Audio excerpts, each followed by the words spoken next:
Sir నమస్తే sir. నమస్కారం అండి. ఉస్తాద్ భగత్ సింగ్ సినిమా నుంచి థర్డ్ సాంగ్ ప్రోమో వచ్చింది. సో అది మీకు ఎలా అనిపిస్తుంది? ఎత్తర ఎత్తర కాలర ఎత్తర అని చెప్పేసి. నిజంగా చాలా బాగుందండి సాంగ్.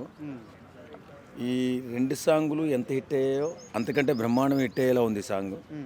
చాలా సూపర్ డూపర్ సినిమా. ఇవాళకి ఇంకా 9 రోజులు ఉంది. రోజులు గడుస్తున్న కొద్దీ ఒకరోజు తగ్గుతున్న కొద్దీ ఉత్కంఠ పెరిగిపోతూనే ఉంది. ఒక అద్భుతమైన సినిమాగా, ఒక పాన్ ఇండియా మూవీగా, చిరస్థాయిగా తెలుగు సినిమా నిలిచే విధంగా ఈ సినిమా సూపర్ డూపర్ హిట్ అవుతుందని చెప్పేసి అనిపిస్తుంది. చాలా చాలా బాగుంది. పవన్ కళ్యాణ్ గారు ఉస్తాద్ భగత్ సింగ్ అంటే పవన్ కళ్యాణ్ గారి అభిమానులు సినిమా తీశారు డైరెక్టర్గా. ఈవేళ పవన్ కళ్యాణ్ గారి భక్తుడు సినిమా తీస్తున్నాడు.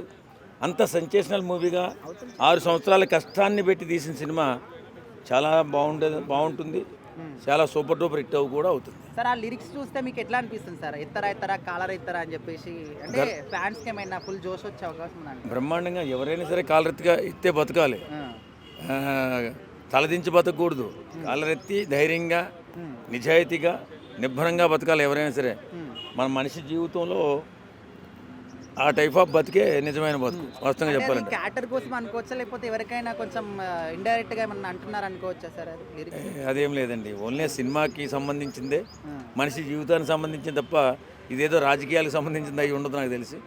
ఎందుకంటే పవన్ కళ్యాణ్ గారు రాజకీయం వచ్చినప్పుడు రాజకీయం చేస్తాడు, సినిమా వచ్చినప్పుడు సినిమా చేస్తాడు. వారి అభిమానులుగా మేము కోరుకునేది కూడా అదే. సినిమాలలో రాజకీయం అవసరం లేదు మాకు. కాబట్టి ఆ సాంగ్ ఎత్తర కాలరేత్తర అనేది మరి సాధించాలి. అన్ని విషయాల్లో కూడా పవన్ కళ్యాణ్ గారి సినిమాలో మనిషి జీవితానికి అన్వయించుకునేటటువంటి ఎన్నో సంఘటనలు, ఎన్నో కార్యక్రమాలు ఉంటాయి. ఒక సాంగులనే కాకుండా సినిమాలో కూడా ఏదో ఒకటి యువతకు ఉపయోగపడేలాగా, లేకపోతే సమాజానికి ఉపయోగపడేదే ఉంటుంది. నిజంగా ఈ ఉస్తాద్ భగత్ సింగ్ హరీష్ శంకర్ గారి జీవితంలో మరుపులేని సినిమాగా నిలబడుతుంది. ఖచ్చితంగా ఓ సెన్సేషనల్ మూవీగా నిలబడి సూపర్ డూపర్ హిట్ అవుతుంది. చాలా బాగుందన్న. ముఖ్యంగా కాలర్ ఎత్తర అన్నాడు సార్. మన మెడమే చెయ్యి, ఇప్పుడు కాలర్. ఇక మాకు ఒక రంగా చెప్పాలంటే కూటమిలో ఉన్న మా అందరికీ ఒక హ్యాపీనెస్ ఈరోజు కలిగింది అన్న హ్యాపీనెస్ అయితే నాకు మొదలైందన్న. రేపు ఇక 19కి పండక్కి కొత్త తరం, కొత్త సెటైర్లు మేము వేయబోతున్నాం అని ఒక హ్యాపీనెస్ అయితే మొదలైందన్న. చాలా మంది ఇది సినిమా క్యారెక్టర్ కి సంబంధించింది కాదు, ఎవరికో ఇండైరెక్ట్ గా వార్నింగ్ లాంటిది ఇస్తున్నారు అన్ని సాంగ్స్ అట్లనే అనిపిస్తుంది. ఇంకా అర్థం కాలేదా? నీకు ఇంకా అర్థం కాలేదంటే నాకు బాధ వేస్తుంది. మీడియా ఓడి నీకే అర్థం కాకపోతే ఎట్లా చెప్పు? సామాన్యుడికి కూడా అర్థమైంది, వాళ్ళకి కూడా అర్థమైంది. వాళ్ళకి ఒక డౌట్ అనమాట, క్లారిటీ ఇస్తే వాళ్ళు భయపడుతున్నారన్నా. ఏమైనా సెటైర్లు సోషల్ మీడియాలో పెడతానికి భయపడిపోతున్నారు. కాబట్టి పెడతలేదు కానీ పెడతారు. ఎవడో ఒకడు ఉంటాడు చూడు, రేపు ఎల్లుండో కంపల్సరిగా దాని గురించి పెడతాడు. అంత కాలిపోతుంది. ఒక రకంగా చెప్పాలంటే కింద నుంచి పైదాకా కాలి ఉంటారు. కాలర్ మీద డైలాగ్ వచ్చేపాటికి ఏం చేయాలా అని అర్థం కాని పరిస్థితిలో వాళ్ళు ఉంటారు. చాలా బాగుంది. స్పెషల్ థ్యాంక్స్ డిఎస్పి గారికి, ఎందుకంటే మంచి మ్యూజిక్ అందించారు. ఎత్తర అనేది. అదేవిధంగా పవన్ కళ్యాణ్ గారి లుక్స్ కూడా హరీష్ శంకర్ గారు చాలా బాగా చూపెట్టారు. అదొక యంగ్ డైనమిక్ హీరో లాగా. అసలు ఒక యూత్ చూస్తుంటే, ఆ సాంగ్ చూస్తుంటే యూత్ అసలు ఫ్యాన్స్ అసలు ఇలా పండగనే నైట్ వాళ్ళకి అంత బాగా చూపెట్టిండు. మంచి డ్రెస్సింగ్ స్టైల్ కానీ ఇది కూడా హరీష్ శంకర్ గారు ఒక పవన్ కళ్యాణ్ గారికి ఒక బెస్ట్ మూవీగా మిగిల్స్తారని చెప్పి అనుకుంటే. ఎందుకంటే గతంలో గబ్బర్ సింగ్ సినిమా అయితే ఏ విధంగా హిట్ ఇచ్చారో అంతకు రెట్టింపు రేంజ్లో కూడా సినిమా హిట్ ఉంటుంది. ఇది పాన్ ఇండియా లెవెల్ సినిమా మాత్రం బ్లాక్ బాస్ హిట్ అయ్యేటట్టు అనిపిస్తుంది నాకు. సినిమా ఆటలు ఎంతోమంది చూస్తూ ఉంటారు మీరు. పవన్ కళ్యాణ్ డిఫరెన్స్, ఆయన కుర్చీలో కూర్చున్న డిఫరెన్సే, నడిచిన డిఫరెన్సే, కరపట్టుకున్న డిఫరెన్సే. అంటే ఎందుకన్నా అట్లా పవన్ కళ్యాణ్ గారికి ఇంత డై హార్డ్ ఫ్యాన్స్ ఎందుకు ఉంటారు? వేరే హీరోలకి ఎందుకు? పెచ్చోళ్ళు ఉన్నారన్న, పెచ్చోళ్ళు. అంటే ఎందుకు? రీజన్ ఏంటి? రీజన్ అంటే ఏంటంటే ప్రేమ. అది పవన్ కళ్యాణ్ గారు ప్రేమ. ఇప్పుడు చేసారు ఇక్కడ, అది స్టైలే. ఎటు చేస్తే అది స్టైలే కదా, ప్రేమ. సో మరి ఈ సాంగ్లో లిరిక్స్ కొంతమంది పొలిటికల్గా ఉన్నాయి అంటున్నారు మీరు. అరే పొలిటికల్గా సినిమాలో చూడాలి, పొలిటికల్ చూడాలి. కోట్లు దోచుకుంటారు. ఆయన దోచుకోరు కదా, పెడతారు కదా ప్రజలకే. ఓకేనా? మరి ఒకటే రోజు 2 సినిమాలు ఉన్నాయి, దురంధర్ 2, ఉస్తాద్ భగత్ సింగ్. అందే ఎవరిష్టం వాళ్ళది. పవర్ స్టారే, ఎవరి స్టారే వేస్తారే. ఏంటి అంటే ఇప్పుడు మనం చేసే విధానం ఏంటంటే మనకి ఇష్టమైనది మనం ఇప్పుడు మనం చేసే విధానం ఏంటంటే మనం ఇష్టమైన మన హీరోలు అందరూ హీరోలాగా చూడాలి. డిఫరెన్స్గా చూడకూడదు ఎప్పుడు. మనం ఒకటి నేను ఎప్పుడు సంబంధంలో ఏం చెప్తున్నానంటే అందరూ ఒకలాగే చూడాలి. హీరోలు అందరూ ఒకలాగే ఉంటారు. షూటింగ్కి వెళ్ళినా అందరూ ఒకలాగే ఉంటారు, ఒకలాగే ఉంటారు. మనమే కొట్టుకు చచ్చిపోతాం. ఏముండదు. మనం 20 రూపాయల సినిమా టికెట్ కొన్నాం, 200 టికెట్ కొన్నాం, 300 టికెట్ కొన్నాం, ఆ రోజున అయిపోద్ది. సినిమా కష్టం, చాలా కష్టం. సినిమాలో కష్టం, చాలా కష్టం. సార్ ఇక్కడ షార్ట్ సరిగ్గా తీయలేదు అనుకుంటాం మనం. చాలా కష్టం. నేను షూటింగ్కి వెళ్తాం కదా, చాలా కష్టం. పవర్ స్టార్ గారు ఆయన స్టైల్ ఏంటంటే ఆ స్టైల్ డిఫరెన్స్. ఇప్పుడు చెప్పారు కదా మీరు డైరెక్షన్, ఆయన రకరకాల ఎన్ని స్టైళ్ళు ఉంటాయి ఇందులో. నవ్విస్తారు, కవిస్తారు, చాలా చాలా. ఆయన ఎప్పుడు నవ్వుతూనే ఉంటాడు చెట్లు, సరదాగా హ్యాపీగా. ఓకే అన్న, ఒక్క మాటలో చెప్పండి, ఈ సినిమా ఏ రేంజ్లో హిట్ అయ్యే అవకాశం ఉందంటే ఏం సూపర్. చెప్తారు? నా దృష్టిలోను సూపర్గా ఒక రేంజ్లో ఉంటుంది. చాలా సూపర్ బ్రో. ప్రతి పవన్ కళ్యాణ్ ఫ్యాన్ ప్రతి ఒక్కరు కూడా మంచి జోష్ వచ్చే సాంగ్ అది. కాలర్ ఎత్తరా అంటే ఎదుర్కో, ఏం సరే గమనించు, ఎగురుతన్ను, ఆ టైప్ ఆఫ్ సాంగ్. అంటే కొంతమంది ఏమంటున్నారంటే ఆయన ఫ్యాన్స్ అందరినీ కూడా రెచ్చగొట్టే విధంగా ఉంది సాంగ్ అంటే. బ్రో వాళ్ళకి ఏం తెలుసు బ్రో, పాన్స్ పౌడర్ స్మెల్ పందిరికి ఏం తెలియదు బ్రో. వాళ్ళకి ఎవరికీ తెలియదు. వాళ్ళకి ఎంత చెప్పినా సరే వేస్ట్, టైం వేస్ట్ అన్నమాట వాళ్ళకి. మహా అయితే ఏముంది, వైసీపీ ఉండదు కదా, వాళ్ళు తప్పించి పెద్ద ఎవరేం చేయరు కూడా. ఎందుకంటే 3 పార్టీ కలిసిపోయి ఉన్నాయి, BJP and TDP and Janasena. మహా అయితే చెప్పింది ఎవరు అనుకున్నా, మహా అయితే వైసీపీ వాళ్ళే. అంటే ఈ సాంగ్ కూడా సినిమాల పరంగా కాకుండా కొంచెం బయటకు వచ్చేసి పొలిటికల్ పరంగా ఉన్నాయి లిరిక్స్ అని చెప్పి. అక్కడ లిరిక్స్ మొత్తం పొలిటికలే ఉంది. ప్రతి ఒక్కడు కూడా చెప్తున్నా మాట, నువ్వు కాలు రెత్తు, నువ్వు చిన్నవాడు కాదు పెద్దవాడివే, ఈ సమాజం నీ హక్కు తప్పించి ఎవరిది కాదు, ఇది నీ భారతదేశం, నీ ఇష్టం నీది. అది సాంగ్ అన్నమాట.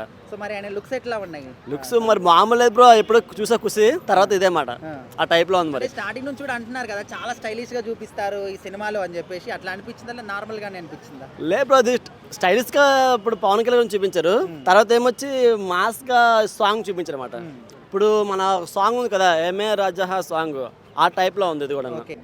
మరి ఎత్తర కాలర్ ఎత్తర అని కూడా పవన్ కళ్యాణ్ గారు సూపర్గా స్టెప్స్ చేశారు. కానీ ఇది ఏఐ జనరేటెడ్ ఏమో అని డౌట్ వస్తుంది. వెనక ఉండేటువంటి పబ్లిక్ కూడా అందరూ రియల్ కాదేమో, ఏఐ ఏమో అనేటువంటి డౌట్ కూడా వస్తున్నది. సో ఇందులో గ్రాఫిక్స్ అయితే ఎక్కువ ఉన్నట్టు కూడా అని నాకైతే అనిపించింది. అంటే ఎందుకు మీకు ఆ డౌట్ వచ్చింది? ఎందుకంటే పవన్ కళ్యాణ్ గారి వెనక కొంతమంది ఉన్నారు, కానీ వాళ్ళ వెనక కొంతమంది వాళ్ళ కండువాళ్ళని పైకి విసిరేయడం, వాళ్ళంతా రియల్ పబ్లిక్ కాదేమో, వీళ్ళంతా ఆర్టిఫిషియల్ ఇంటెలిజెన్స్ పబ్లిక్ ఏమో అని అనిపిస్తుంది.